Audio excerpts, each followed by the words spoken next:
In the old days, when people had antennas on their house, before cable TV,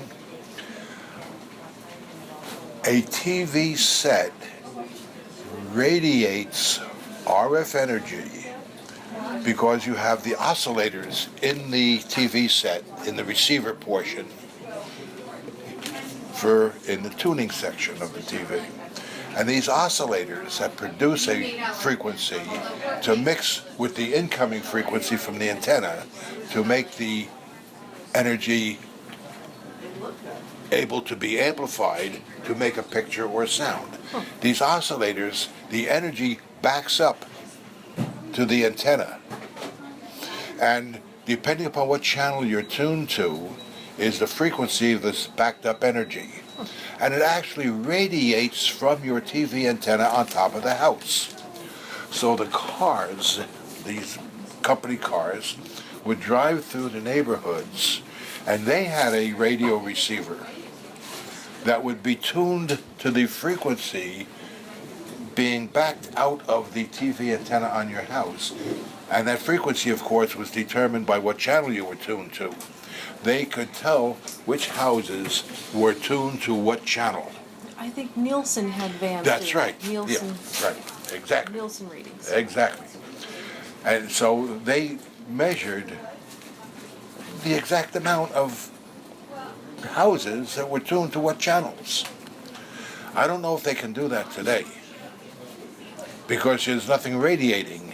It's coming in on a cable, a shielded cable, into your house. It's the cable companies that gather that information because they know what channel is being... Well, they might be able to know by how much energy is being used for each channel. If everybody was tuned to the same channel, somewhere there might be something that measures, gee, channel 2 needs more energy to fill up these houses. Oh, it's even more fine-tuned than that.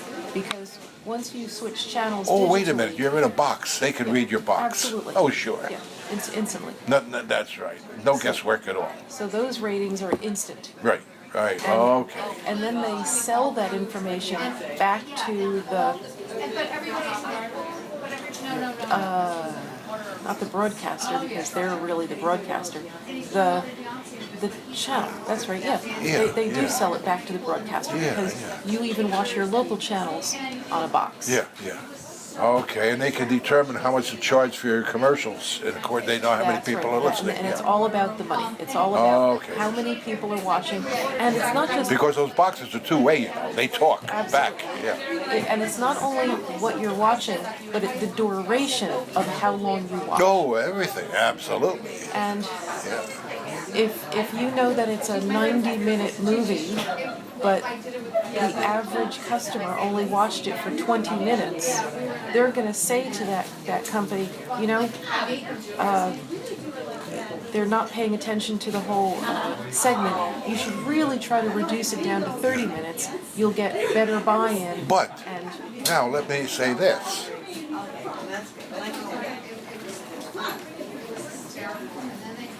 When you turn off your TV set, the box is still running. Yeah. And it's tuned to channel 2, but you're not watching. You turned off your TV set. I turned the box off too. Why? The box and the you hit the TV button on your remote? Why? Why not? Why would I want to leave it on? It doesn't take time to boot up when you turn it back. I'm going to try that. I turned the box off and the TV. Okay. But we know the box is not completely turned off. That's different than pulling it out of the wall. Right.